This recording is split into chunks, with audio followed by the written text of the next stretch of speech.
This is Elizabeth Milbrath. In the absence of the city manager, I'll call to order the Lake Mills Public Works Board, May 11th, 2021 meeting. Misty, would you make roll call, please? Mr. Picard? Here. Mr. Temperley? Here. Mr. Fields? Here. Mr. Polachek? Here. Mr. Wright? Here. Mr. Replinger? Here. Thank you.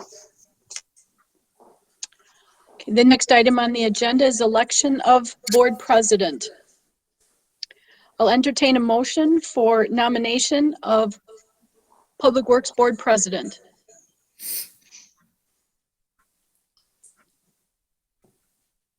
My question is, who wants to do it?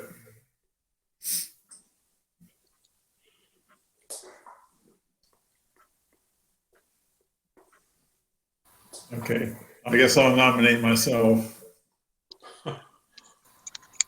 I will second Todd. All right. This is Mark.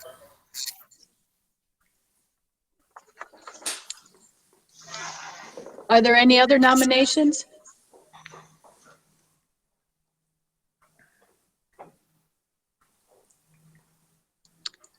Being no other nominations, I'd like to entertain a motion for someone to close the nominations. Motion to close nominations. This is Mark. Second, this is Greg. Misty, will you do a roll call, please? Mr. Temperley? Aye. Mr. Fields? Aye. Mr. Polachek? Aye. Mr. Wright? Aye. Mr. Replinger? Aye. Mr. Picard? Aye. Motion passed 6-0. Mr. Temperley is board president. All right, so at this time, I'll set the nomination for vice president.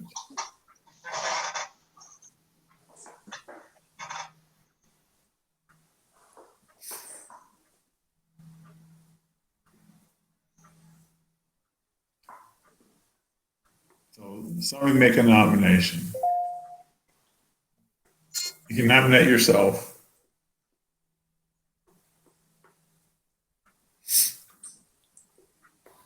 And I don't think I can nominate anybody, so we need a nomination to get this meeting going.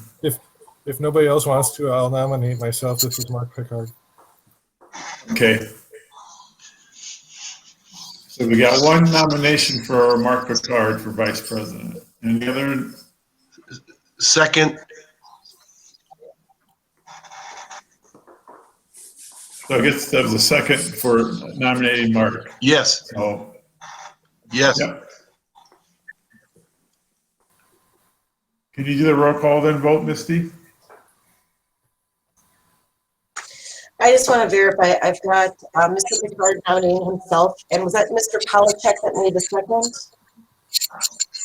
Yes. Yeah. Okay, do we want to do? Now, do we need a motion to close? Yes, thank you. Motion to close nominations. This is Yeah, Mark. we need a motion yeah, so Mark's making a motion to close nominations, so I need a second. I'll second. This is Steve.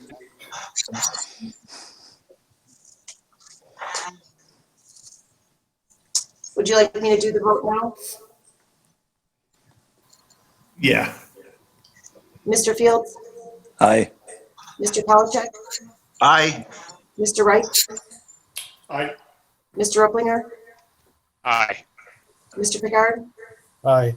Mr. Temperley? Aye. Motion passed 6-0. Mr. Picard is board vice president. Okay. Item agenda number 5, correction and approval of the minutes of April 13th, 2021. So I'll entertain a motion to amend the minutes or to approve them. This is John Wright. Motion to approve. This is Bennett Ruplinger. I second that. Is there a second? Yes. Oh, I seconded it already, Todd. This is Bennett Ruplinger. Yep. Okay. Did you get that, Misty? I did, thank you. think we're going to need to do a roll call vote because it sounds like we have a new board member, Mr. Fields, in the council, and he'll need to abstain. So could you do a roll call vote then, Misty? I can. Mr. Pellicet, Aye. Mr. Reich, Aye. Mr. Replinger, Aye.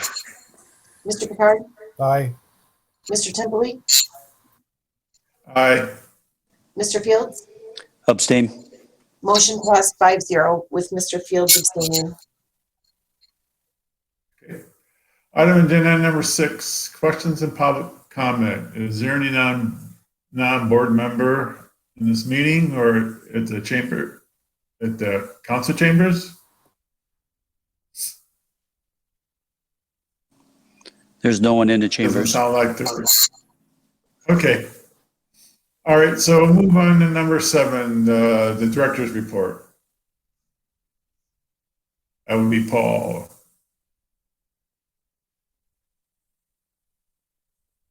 Is Paul on?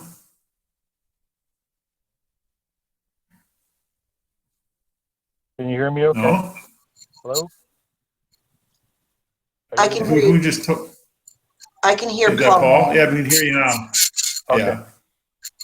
I'm sorry. I apologize. I coach high school baseball, and we are actually having a game right now. So I'm sitting in my car. So if it gets a little weird, I apologize. But here we go. First of all, our annual tour was scheduled for this month. And another apology from me, I ended up with some health issues. I was in the hospital for a while. I think I was out of work for about a week and a half. And so we didn't get that together. We will have it set up for June, though, and it will be quite extensive. So that will be a big part of the June meeting. So again, my apologies. In regard to the LSL replacement program, we did get an official notice from the DNR. We've been awarded $300,000. And that is based on 75 replacements. So that's good. Now, if we don't hit the 75 replacements or don't hit the $300,000, there's no penalty. Basically, the money just goes back to the DNR and is reused next year. I assume there'll be other communities in the same boat. To date, we've replaced already 5 LSLs.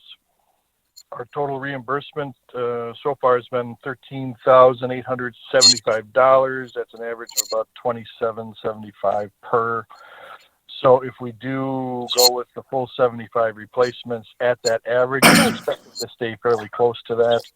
Then we should be around the $210,000 that we actually use of that allotment. Again, we'll monitor that very closely, and we'll see where we are at the end of the year. Any questions on that one? Okay. The next update is our AMI project update. That's moving along fairly smoothly. This is a little tougher time of the year to get a lot of meters installed, but as of today, we've got 2,150 electric meters installed and 1,025 water meters installed. And again, we keep working on that one. Any questions there? Excellent. For number 4, the street construction progress, I'm going to turn this over to Dwayne, and he can go through both the street constructions that are going on as well as the maintenance program. So Dwayne, it's all yours. Let's Dwayne, try you're this. still on. Can everybody hear now? Me now. Yeah. Okay. Thanks, Paul. Second try. I'm going to try and give a quick overview of most of the projects that are underway in the city. And if there are further questions, we can also, I see that Brandon Herbert is online from Strand. If there's additional questions, we can, we can take those. First off, Sandy Beach Boat Launch is well underway. Curb and gutter is in, base course is in, and paving, I believe, is scheduled for as early as next week, with the deadline being before Memorial Day.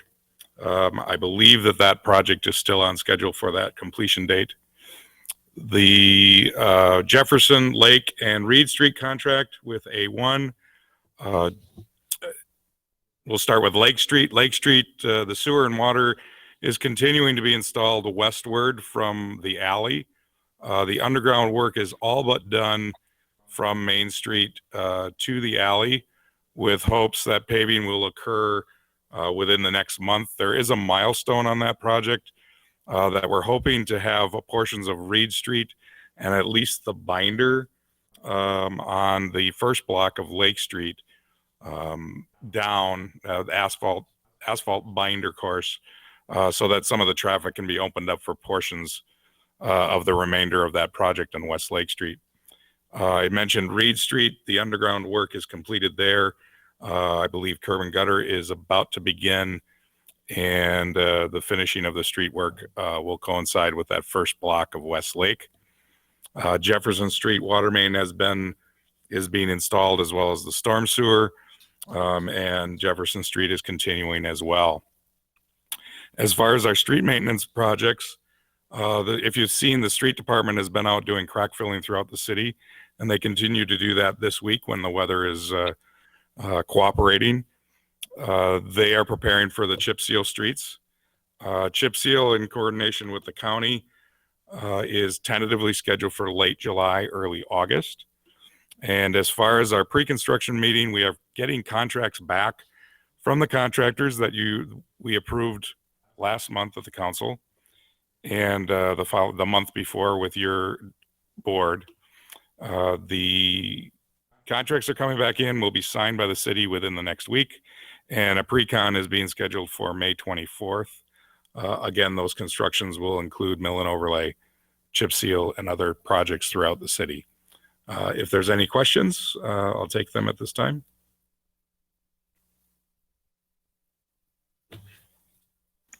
This is Greg Polachek. I had a question on the milestone for West Lake. Just what is that date? I heard the word milestone, but I didn't hear a date. So initially, the milestone is for Reed Street, a completion of July 1st. And correct me if I'm wrong, Brandon, in that statement. We have been talking with the contractor, and they are agreeing to try and do the paving in the first block of West Lake Street toward the alley, along with the paving on Reed Street. Is that accurate, Brandon? Yep, that's correct. And they should be completed well ahead of that milestone date. As you mentioned, it should be by the end of May, as the way they're tracking right now. Yep, they seem to be tracking pretty well. Okay, just wanted to know. Thank you.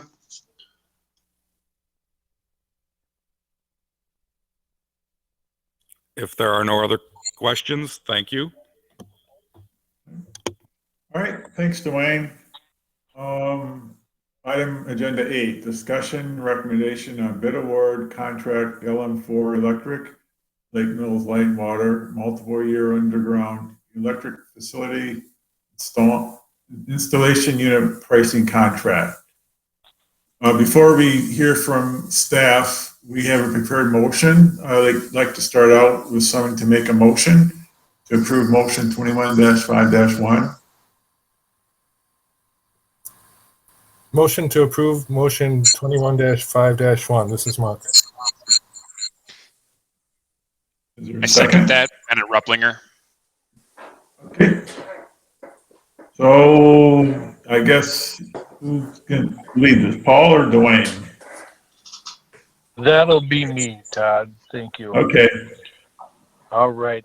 And just a couple of quick things here. Eric Anson, who worked with us, Eric Anson from Forrester and Associates, or Forrester Engineering, is with us. So if you've got questions for Eric, he's available.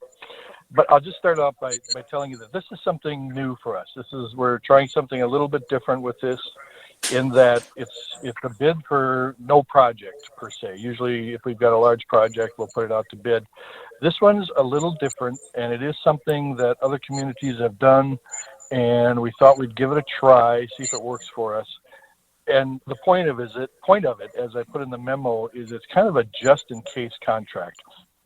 As everyone's aware, we've got a lot of activity in Lake Mills right now, and a lot of electrical infrastructure going in to serve subdivisions, et cetera. And if it stays or goes as it appears, if the pace goes as it appears with the subdivisions and developments that are going in, we can do that with our staff. And we've got good staff that are, and good equipment, so we're getting it done. But things don't always go as planned, as I noted in the memo. So if we get into a situation where we either don't have enough staff or staff time or the right pieces of equipment, we want to have some kind of a fallback or a plan B, if you will, to make sure that we can satisfy whatever we need to as far as timing, making sure that developments get done right, and all that sort of thing. And so that's why we're putting this in place. And again, it's a little bit different, and it becomes a little different as far as comparing bids and who's the low bidder and that sort of thing. And I may have Eric just talk a little bit about how what criteria he used and what process he used to put this together. But that's the gist of it. Oh, and the other thing I want to explain is that all the contractors that bid are well aware that there may be no work for them in a given year. There's no guarantee of dollars or work or anything to them. My understanding is that they basically bid into these things so that they've got some fill-in work if they need it, or just to have some kind of relationship with the city so that they bid with us and we get to know them, that sort of thing. And then going right along with that, although it says it's a multi-year, contract, that is determined at the end of each individual year. So if we, again, don't think we've got enough work for them, we don't have to move the contract into the second year. Or if it looks like their escalators, which are built into the contract, if it looks like those are going to be too high, then again, we may not extend the contract. So we're trying to build as much flexibility into this for us, but once again, have some fallback position here. So Eric, maybe if you want to just explain a little bit about how you analyzed the bids and determined the low bidder. Sure, absolutely. Thanks, Paul. Thanks for allowing us to be part of this. Just to talk about the criteria that we used, there was approximately 135 bid units on this bid. What we did, or what I did to analyze who was going to be the low bidder, is I took the units that were part of your packet, Paul included. These units are most likely the ones that would be used for any project that you may or may not do this year. The quantities reflect actual quantities that potential projects that may be coming up would be, again, most likely to be used. The criteria I used basically to analyze who is going to be low bidder, I looked at this two ways. And by that, I mean, I looked at which method of construction the contractor could use, whether they were going to trench and actually lay in the duct, or if they were going to directional bore the duct in. The quantities are the same for both of those. It's two different methods, obviously, with the boring being more expensive than the actual trenching. That's how we arrived with MP Systems to be the lowest responsible bidder for these units. We also asked the contractor to add units below that based on just 100 linear feet, so we could establish a unit price for adding or subtracting conduit. Again, as you can see from the bid tabulation that's here, MP had the most favorable pricing there. One thing I guess I'd like to add is I was surprised at the amount of bidders that actually bid this work.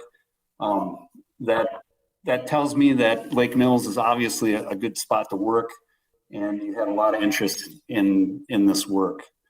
So I guess if there's questions that I could answer specifically, I'd take those now.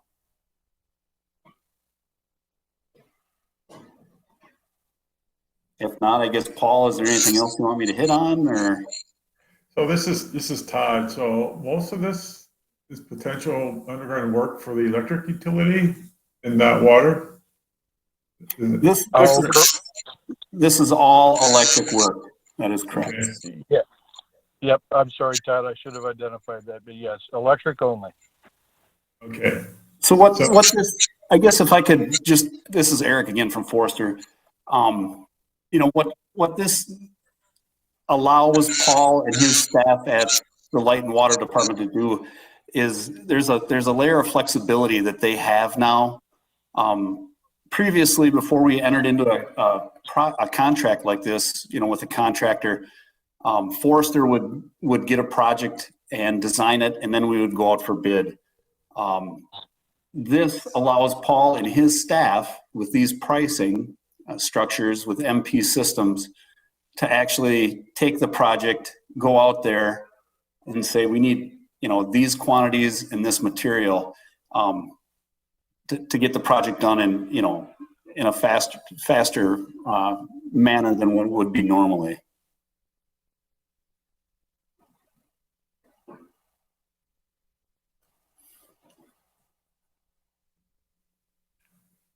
Any other board members have questions or concerns?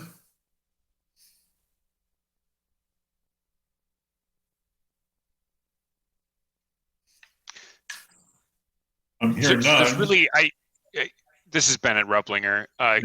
So it really doesn't seem like there's much of a downside to this. I mean, there's, if we've got enough city employees to take care of the work, great, we do that. If not, these guys are kind of backup. It's a year-to-year contract, even though it's multi-year. We can establish some relationships with contractors and see how it goes for maybe future work. I mean, am I missing anything here? Is there any downside to this? I mean, it doesn't really sound like it. Yeah, I mean, I heard that if there's no work, nobody gets paid. So that's Yeah, zero. I would say there, you know, from our perspective, there is not a downside. The only thing keep in mind is that we've not done this before. And so if we see that there is a downside, or just, you know, if something comes up that we weren't expecting, we want to have the flexibility. But otherwise, yeah, it should be pretty straightforward and really of great benefit to us. No, thanks. No further questions from me. Yeah. Can you like give us updates when you do use them? Just at your director's report. Yeah, just at your director's report. Absolutely. And yeah, we will be planning as far ahead as we can before we use them. So you bet I can give you updates. Okay. Are they locking in their material prices for the entire year with the volatility in the market right now? Yes, they are. And that's a good the deal. Only time they'll be allowed, the only time they'll be allowed to adjust that is with the escalator at the end of the year if they need to.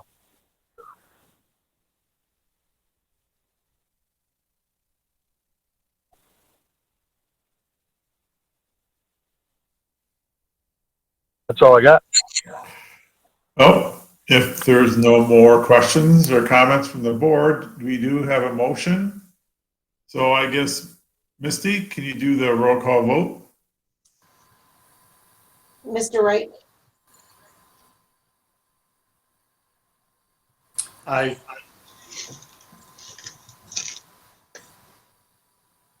I'm sorry, I didn't hear that. Yeah, he said aye. I heard it. It echoed a little bit. Thank you. Mr. Uplinger? Aye. Mr. Picard? Aye. Mr. Temperley? Aye. Mr. Fields? Aye. Mr. Polachek? Aye. Motion passed 6-0. Agenda item 9, recommendations for future agendas. I don't have any. Do any of the other board members have any recommendations?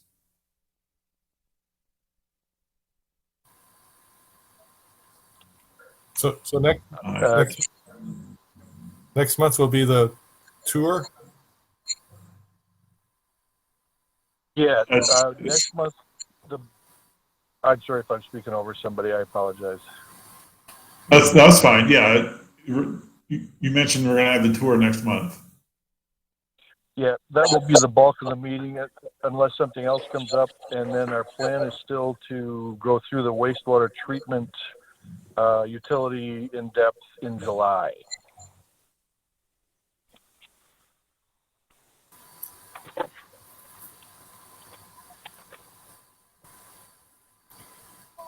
Well, It'll be nice seeing everybody in person again. Oh, yeah. okay. Well, if there's no other future agenda items, I'll adjourn the meeting. Excuse me, Todd, this is John Reich. Yeah. I have more of a question than a future agenda item concerning the Sandy Beach project.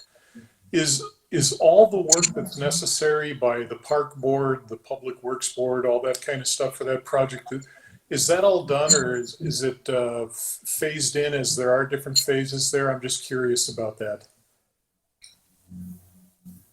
All the recommendations and all the approvals, and I know, and I'm a little confused. And for a while, I was off the public works board, so this might have all happened when I was not a member. But it seems like does it fall under parks? Does it fall under public works like electric and street work and that type of stuff? I'm sewer in the stuff like water and sewer in the RV park. I'm just curious about that. The trailer park water and sewer was brought to us. But yeah, because that was related water and sewer. But it's the actual park itself, that's under the Parks Board. Let me try to just bring this together here. I think, John, your understanding is actually right. The overall project is being overseen by the Parks Board, but because there's some overlap with utilities, of course, we've got a stake in it. And the other thing is that the Parks and Rec Department, those folks really don't have experience with paving and curb and gutter and all that sort of thing. So we're playing a role in making sure that's done right. But overall, it is a Parks project. Okay. So I was just wondering or anticipating, was there going to be anything we were going to see in the future about that, or is all the recommending board work essentially done at this time, and it's just execute from here on out? No, actually, it's being phased in. Like, the work in the trailer park, although there's been discussions, there's no decisions. When it comes to that, then we'll have a little more stake in it, a little more discussion we'll have to have. As far as, other phasing in the park, that probably is really going to still stay under the Parks Board domain. Okay. Does that help? That helps. Thanks. Okay. I'll adjourn the meeting then. Talk to you guys later. Thank you, everyone. Thank you. Thanks, everyone. Take care.